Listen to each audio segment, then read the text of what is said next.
In the Chat Room is a dynamic interview series where industry leaders, innovators, and experts gather to share their insights on the ever-evolving landscape of technology and business. For this episode, I'm your co-host, Matt Bauer, co-founder and director at Better World Technology, and I'm joined by my colleague and Better World's regional director, Chris Jordan. Hello, Chris. Hi, Matt. We're so excited to have Tara King-Hughes, the Vice President of Tech and Data at Vital Voices Global Partnership, joining us in the chat room today. For nearly 30 years, Vital Voices has been a venture catalyst for women leaders tackling some of the world's greatest challenges, identifying those with bold visions for change and partnering with them to help make those visions real.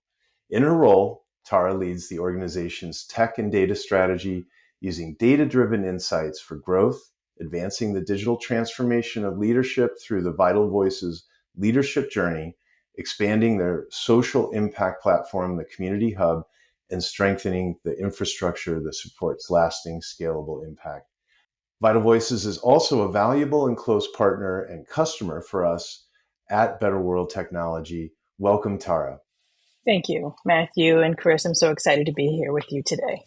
Okay, let's dive in, Tara. You are VP of Tech and Innovation at Vital Voices, an incredible organization with global reach and global impact. As we always start our In the Chat Room episodes, tell us a bit about your origin story, how you come to Vital Voices and your work there.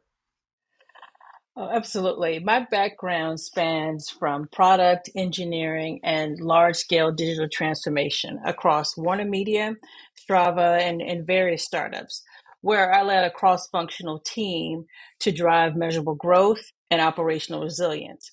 I joined Vital Voices to bring that same product led and data first discipline to a mission empowering women leaders around the world. And at Vital Voices, I've led our enterprise digital transformation, building our AI ready data warehouse, reducing program reporting cycles, scaling our cloud infrastructure, and launching our global community platform with strong engagement. I've also established a cybersecurity and privacy frameworks through our partnership with Better World Technology, while aligning our tech strategy with impact and funding. Awesome, Tara. As we've gotten to know you and Vital Voices over the past years, we're so impressed by the mission, the vision, the scale of the impact.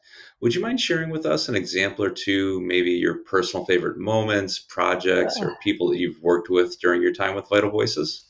Absolutely, Chris. There are two meaningful moments that really stand out to me. There's so many, but there are two that really stand out. The first was launching our global community platform. I'll never forget watching women leaders from every corner of the world log in and immediately start connecting, sharing advice, mentoring one another, collaborating across the borders.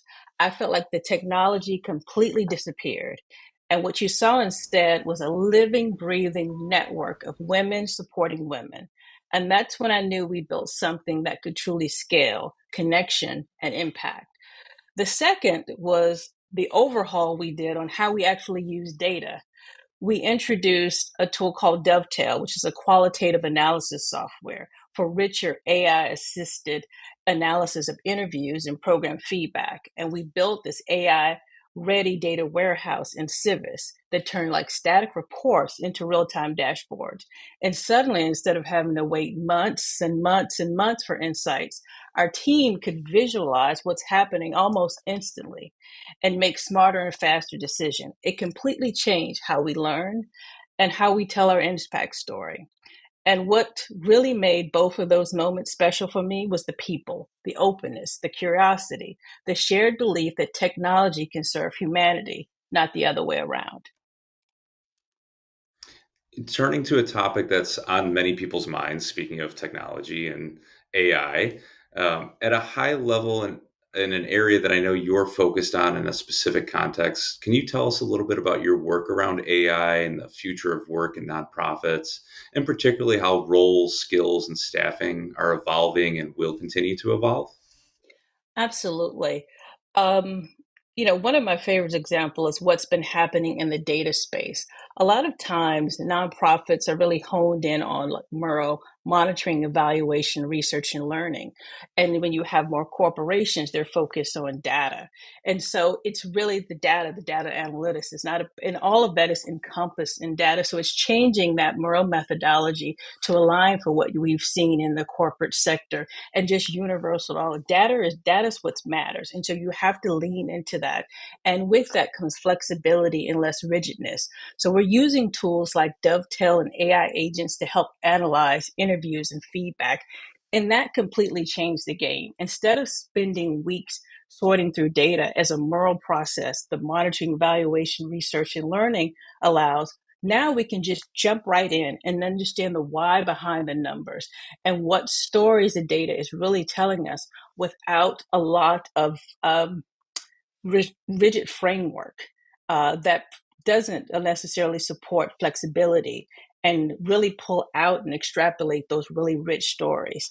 And to take it further, we brought in a data engineer to help us build an AI driven data warehouse, which connects all of our data in one place. And now we can see insights in real time and adapt. And to me, that is the future work of nonprofits. It's not about replacing people, it's actually elevating them. AI takes care of the repetitive stuff so that the mission driven professionals can focus on what humans do best: strategy, empathy, and creativity. So, Tara, listening to you talk about that, obviously you and I are similar wavelengths. We believe that data is very important. AI is changing the game and how we look at data. But it's important to still look at the data. Data tells us a story, and individuals still need to be able to read that story and be storytellers. Can you elaborate a little bit on your thoughts on that? Like, how do you see not only the tools are obviously important, but people still need to be able to interpret what they're looking at? Oh, absolutely, Chris. I think that AI allows you to do quick analysis, but for you to take a deep dive into complex uh, data models, that still requires human oversight. You still need someone who understands the complete nonprofit landscape or whatever landscape that you're in, and to be able to understand like what's happening out there from a human perspective. AI can't answer that. And then also being able to look at the numbers, because you still have to check it. It is imperfectly perfect, and to make sure that the results that you're getting correctly is the research being pulled from a viable source, and you being that human in the middle of all of that data ecosystem is the one to bring that together. What I believe AI does is it helps to make things more efficient and effective. As I was stating, is that you don't spend weeks and months anymore trying to figure out where you're going. It can at least give you a clue that whether you're going left or right or straight down the middle. And then from there, you can really hone in your focus on if you need to pivot or if you need to keep continuing going down that same journey. And that's what I really think. It's more of your companion through your data analyst, through your complex, navigating those complex data models. Instead of you doing it alone, or instead of you trying to pull your hair out, it's like, this is the right way, or is this the right way? It kind of provides you a little bit of a map, but you still are in the driver's seat.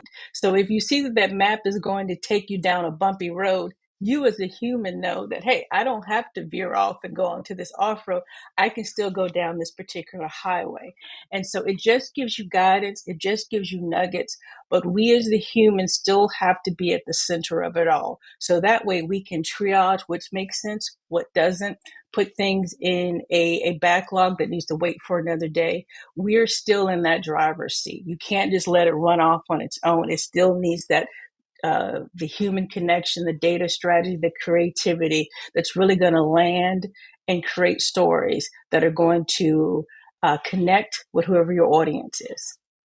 I do love the fact that sticking with your metaphor for driving, you'd be terrified if you were presenting data to a board, for example, and then they'd ask a question that you weren't prepared to answer, and you in your head you're processing that might take me a day or weeks to get back to them on. Well, we've eliminated a lot of that through AI. Like you can just have the live data in front of you now in lots of cases and say, oh, that's a great question. Give me 15 seconds to input it, see what it comes back with, give you a quick QA, and we'll look into it.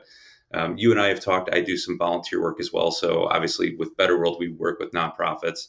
I also volunteer on some organizations, and we were doing some data analysis, some business intelligence work about where our members are coming from. And people are like, oh, well, all of our members must come from our home base of operations, our hometown. And I said, well, no, we actually have 377 members and we're pulling them from 28 towns. And people are like, how did you know that? I go, I didn't know that. I just use the tools at my disposal. And as you said, as a human, I just asked one more question. Like, it's good that I can see this information, but now that I have it, here's my question. And now we can have open forums with individuals, leaders, board members, and listen to their questions and get back to them in 30 seconds instead of 3 weeks. It's really an amazing time right now for just overall business intelligence, data analytics. And AI is really changing the game. And it's been wonderful to watch Vital Voices embrace it. Obviously, you came from a background and you were very passionate about getting it implemented. I'm excited to see where you all go with it.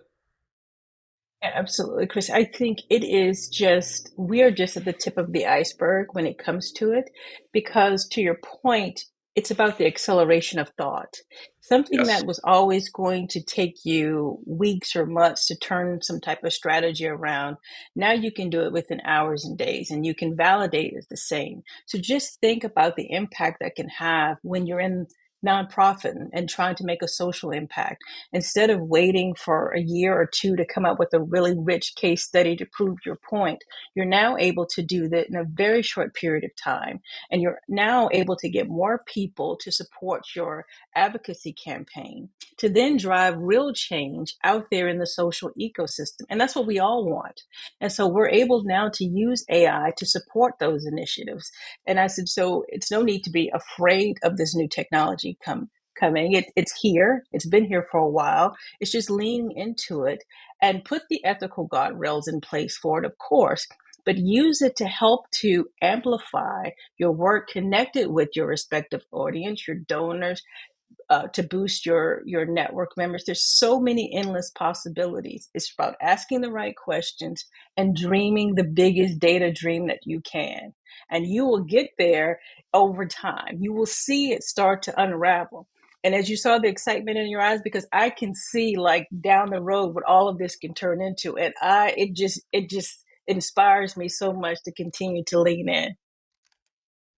Well, Tara, that perfectly brings us into our last question, which is, looking into your crystal ball and what's ahead, right? Which is maybe some of your ideas around the application of the technology and what you're looking to do with it, whether it's within Vital Voices and with your partners and beneficiaries of Vital Voices outreach and efforts and partnerships.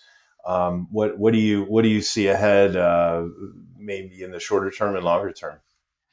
I think for the shorter term is making sure that we have capacity building programs to support our network women so they can also leverage the power of AI. But one thing that I'm really excited about is this next phase that we're stepping into by really putting AI into the hands of all of our staff. We want everyone to use it, not just the tech and data team. We want them to use these tools to make their work easier and more impactful, whether that's drafting a grant proposal or finding insights faster or sharing the voices of women leaders across more channels. That is really what we want to do. We want to arm everyone with AI so that we can accelerate our work across every single department at Vital Voices. And we're going to do this with a deep commitment in ethical, human centered AI practices, making sure that the technology always reflects the values of trust and equity. So, in that crystal ball, I see a future of technology that doesn't just support our mission, it actively accelerates it, helping Vital Voices drive change faster than ever. And that's the part that really inspires me, seeing technology not just become a tool, but a true partner for amplifying social impact. Awesome. Well, thank you, Tara. What a great conversation, and we look forward to collaborating more in Hope so. 2025 and beyond. Thank you for watching and listening to Better World Technologies in the chat room. To dive deeper into our episodes and learn more about our work, visit betterworldtechnology.com. Stay connected by subscribing to our YouTube channel for exclusive content, behind the scenes insights, and more. And if you enjoyed this episode, be sure to follow us on Spotify and tell a colleague. Keep innovating, keep connecting.